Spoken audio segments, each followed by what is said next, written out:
나라가 어떤 돈의 체계를 밀어준다면 당연히 그 나라가 마음대로 다룰 수 있는 체계여야 되겠죠. 지금까지 전 세계 세상의 상식이 그랬습니다. 이 달러가 그랬고요. 은행 전상망이 그랬고요. 국제 송금망이 그랬습니다. 이 전부 다 미국이 손을 뻗으면 닿는 곳에 있었죠. 근데 지금 미국이 다음 세대 금융의 기반으로 삼고 있는 거, 놀랍게도 미국 정부조차 마음대로 끄지도 고치지도 못하는 전산망입니다. 상식과는 정반대인 상황인데, 이번 영상에선 전 세계에서 가장 힘센 나라가 왜 하필 자기 손을 벗어난 장부를 골랐는지, 그리고 그 장부가 왜 이더리움일 수밖에 없었는지 공식으로 발표된 문서랑 확인된 데이터들 위주로 따라가 보도록 하겠습니다. 일단 올해 코인 시장 같은 경우는 가격만 보면 정말 답답한 한 해였죠. 이더리움도 고점에서 한참 내려온 자리에 있고요. 근데 값이 이렇게 흘러내리는 동안 화면 바깥에서는 방향성이 전혀 다른 일들이 차곡차곡 쌓이고 있었는데요. 그것도 개인 투자자가 아니라 미국 정부랑 세계 최대 은행들, 그리고 국제 송금망의 결정으로요. 하나씩 보시면 중간쯤부터는 이게 가격 차트보다 훨씬 더 큰 이야기라는 걸 느끼게 되실 겁니다. 먼저 단어 한 가지만 정리하고 할게요. 이더리움이요. 이더리움은 비트코인처럼 사고 파는 코인이 하나 붙어 있기는 하지만 본질은 코인이 아니라 전산망입니다. 전 세계 누구나 그 위에 돈과 관련된 프로그램을 만들어 올릴 수 있는 주인 없는 공용 전상망이요. 이 장부 원본은 어느 한 회사의 컴퓨터가 아니라요. 전 세계에 흩어진 수많은 컴퓨터가 똑같이 한 부씩 나눠가지고 저장을 합니다. 새 기록을 하나 올리려면은 그 컴퓨터들 다수가 검사하고 동의를 해야 되고, 그래서 어느 나라 정부가 심지어 미국이 전원을 내리고 싶어도 나머지 컴퓨터들이 돌아가는 한 그럴 만한 방법이 없습니다. 이런 방식을 탈중앙화라고 부르는데, 그러면 이상하지 않습니까? 정부 입장에서 봤을 때 이건 장점이 아니라 오히려 골칫덩어리여야 정상입니다. 실제로 미국은 정부가 직접 발행해서 완전히 통제까지도 할 수 있는 디지털 달러, 그러니까 중앙은행 디지털 화폐 쪽은 취임 직후인 작년 초 행정명령으로 막아버렸습니다.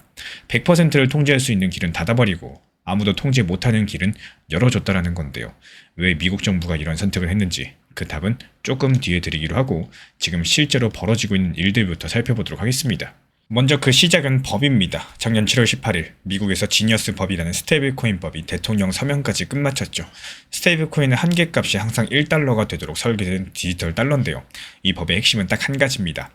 디지털 달러를 팔려면은 판만큼의 현금과 미국 단기 국채를 반드시 쌓아두라는 건데요. 여기서 국채는 미국 정부가 돈을 빌리면서 써주는 차용증이고, 그러니까 이 법은 이렇게 읽힙니다.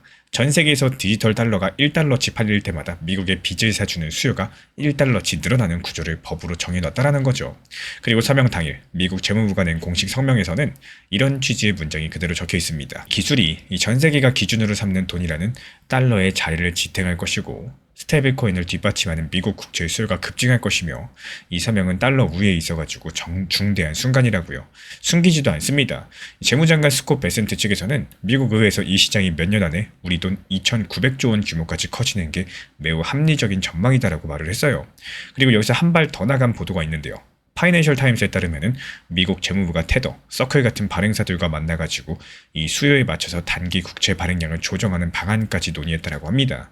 나라가 빚 파는 계획을 짤 때 코인화사의 수요를 계산해 넣는 단계까지 왔다라는 거고, 근데 말과 계획은 그렇다 치고요. 돈이 실제로 움직였는지가 궁금하시죠? 그리고 여기서 숫자가 하나 나옵니다. 디지털 달러 1위 회사 테더가 지난 5월달에 공개한 올해 1분기 검증 보고서를 보시면요. 이 회사가 들고 있는 미국 국채 관련 자산이 우리 돈으로 200조 원이 넘어갑니다. 회계법인 BDO가 확인할 수치인데요. 이게 어느 정도냐?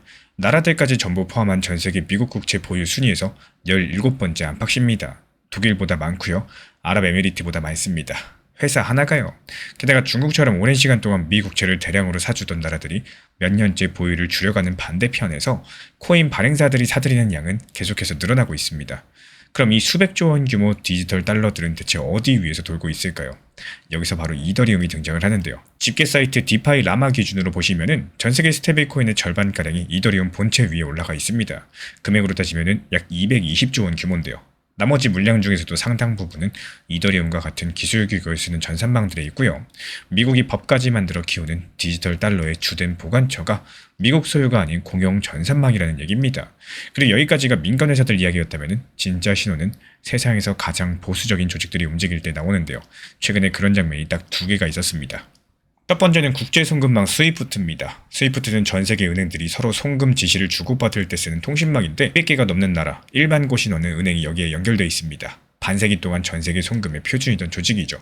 이 스위프트가 작년 가을 블록체인 장부 계획을 발표를 하고 올해 봄에 설계를 끝마치더니 지난달 초 드디어 실제 가동을 시작했습니다. CT, HSBC, UBS, 스탠다드 차타드, 웰스파고까지 같은 6개 대륙의 대형 은행들이 참여해서 은행 예금을 디지털로 바꾼 토큰을 주말에도 밤에도 주고받는 시범 거래에 들어갔다라는 건데, 근데 이 새 장부의 기술이 무엇이냐? 컨센시스라는 회사가 만든 리네아, 그러니까 이더리움 계열의 기술입니다. 이더리움과 똑같은 언어, 같은 규격으로 들어가는 장부예요. 정확한 말로 말씀을 드리자면은 이 장부는 아무나 못 들어가는 은행 정형망이기 때문에 공개 이더리움 그 자체는 아닙니다. 다만 전 세계 은행망의 표준을 정하는 조직이 차세대 장부의 설계 규격으로 이더리움 방식을 골랐다는 사실, 바로 거기가 핵심이겠죠.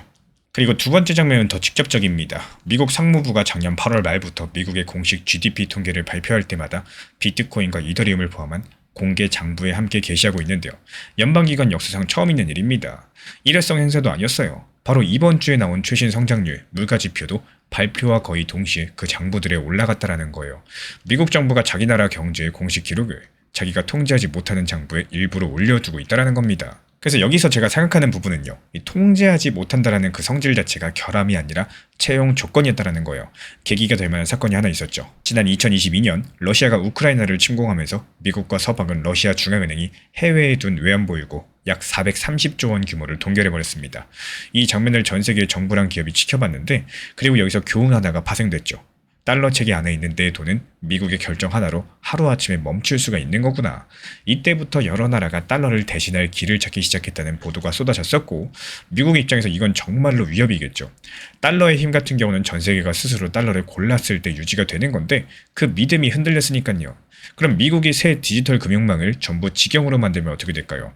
아무도 안 들어옵니다. 러시아 사례를 본 다음이기 때문에 미국이 운영하는 새 망에 돈을 넣는 건요, 그 두려움을 오히려 키우는 일이기 때문에, 그래서 오히려 답이 거꾸로 나옵니다. 미국조차 마음대로 끄거나 고칠 수 없는 중립장부를 기반으로 삼으면서 그 위에서 달러 토큰이 돌게 하는 겁니다.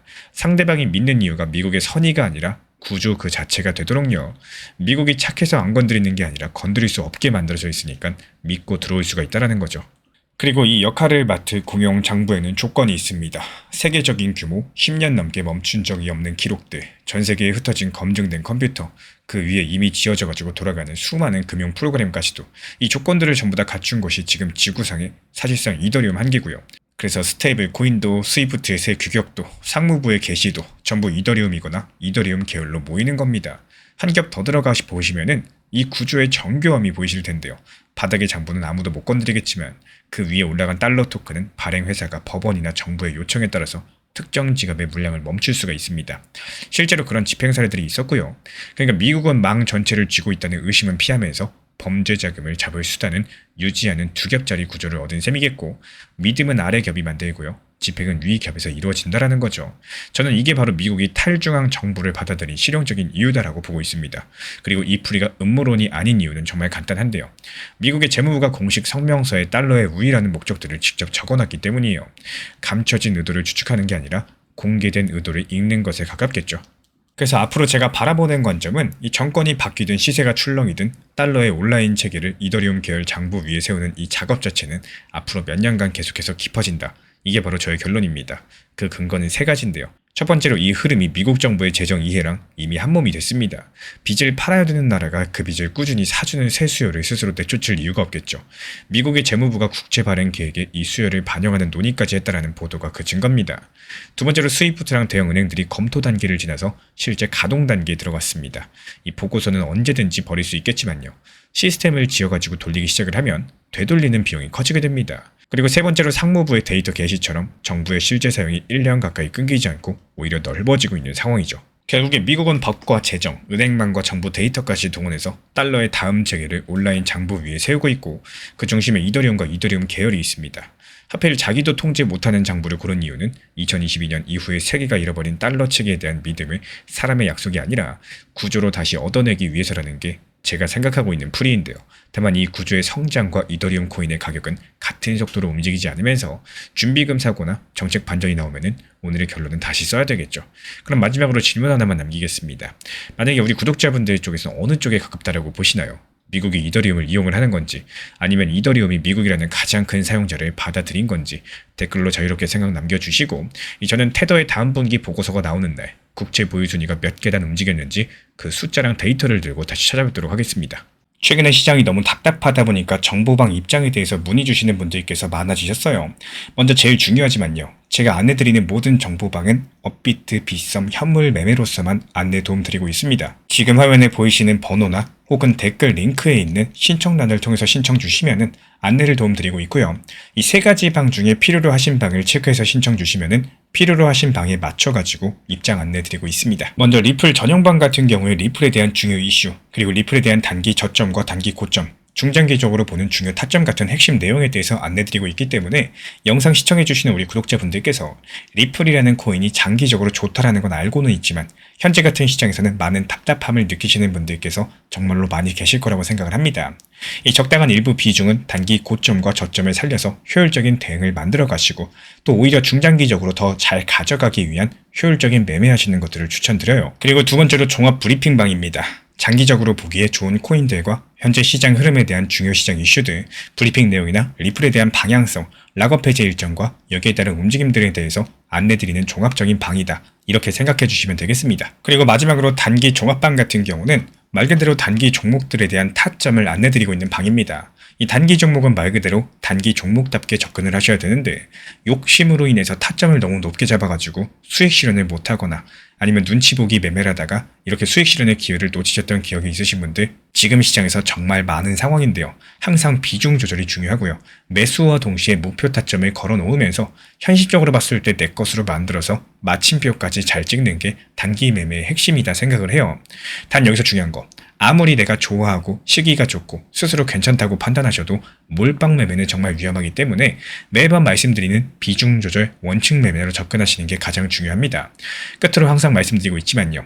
저는 업비트, 빗썸, 현물 매매에 대해서만 안내를 도움드리고 있기 때문에 절대로 해외골에서 선물 매매에 대한 고위험 리스크 매매에 대해서는 언급조차 드리지 않고 있습니다. 무조건적으로 업비트, 빗썸 이렇게 현물 매매로 필요하신 분들께서만 입장 신청 주시면은 안내 도움 드리도록 하겠습니다. 이 빠르게 가는 것보다 중요한 건요. 꾸준하고 길게 가는 게 더 중요한 투자 시장이다. 이렇게 생각을 해요. 건강한 비중 조절 원칙 매매 활용하시기를 늘 응원드리겠습니다. 이 리플 XRP의 매수 매도 타점은 순간의 판단이 전부예요. 그래서 우리 신사 채널에서는 시장의 숨결 하나하나까지 놓치지 않고자 모든 흐름들 실시간으로 모니터링 중에 있습니다. 이 단기 반등 구간이 열리는 순간 그 찰나의 기회 타점을 우리 구독자분들께 바로바로 전달드리기 위해서인데요.